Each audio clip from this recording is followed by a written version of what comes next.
हमारे पार्टी में टूट नहीं हुई है। हाँ, बच्चा बच्चा इस देश में कश्मीर टू कन्याकुमारी किसी से भी पूछो एनसीपी किसकी है तो शरद पवार का ही नाम लेगा। मुझे कोई रत्ती भर भी आश्चर्य नहीं हुआ है।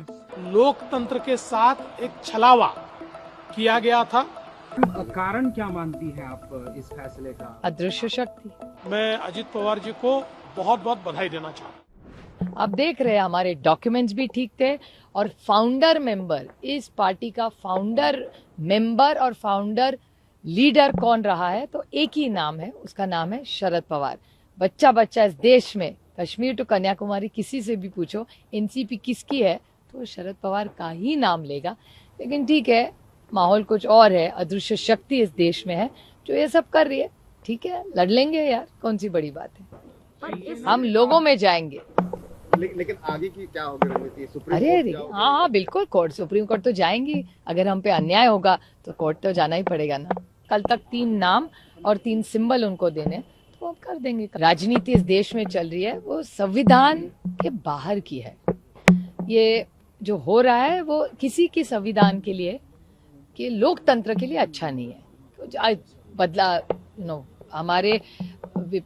हमारे व्यूज अलग हो सकते हैं, लेकिन चर्चा तो होनी चाहिए। और जिस तरह से आइस, इनकम टैक्स, सीबीआई और ईडी का यूज इस सरकार में हो रहा है, देश कश्मीर टू कन्याकुमारी पार्टियां तोड़ी जाती है, फैमिलीज तोड़ी जाती है, तो आइस, इनकम टैक्स, सीबीआई और ईडी से ये होता है। लेकिन अभी ये ट्रेंड चल रहा है इस देश में, तो इसके खिलाफ लड़ना पड़ेगा।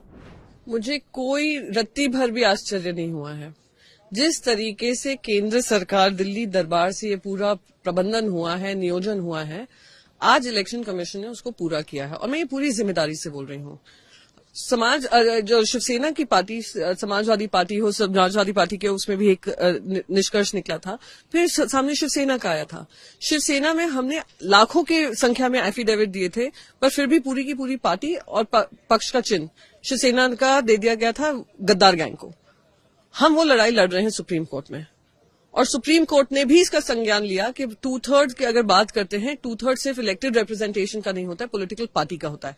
उसमें आपने जो बदमाशियां हुई हैं, मैं उम्मीद करती हूं जुडिशरी उसमें स्टेप इन कर सुओ मोटो इस पे कार्रवाई कर इलेक्शन कमीशन को कुछ ना कुछ, किसी न किसी तरीके से शेड्यूल 10 की याद दिलाएगा और उनकी जिम्मेदारी की याद दिलाएगा। दुर्भाग्यपूर्ण है जो हुआ है।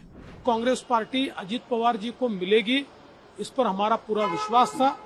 बहुमत भी उनके पास है और संगठन भी उनके साथ है, तो मेजॉरिटी पूरी की पूरी दोनों तरफ उनके साथ में हमको दिखाई पड़ती है। मैं अजित पवार जी को बहुत बहुत बधाई देना चाहता हूँ। देखिए, 2019 में लोकतंत्र के साथ एक छलावा किया गया था, एक मैंडेट को तोड़ा गया था, जनता के मैंडेट के साथ धोखा किया गया था। लेकिन लोकतंत्र की ताकत क्या होती है, ये आज के निर्णय ने दिखा दिया।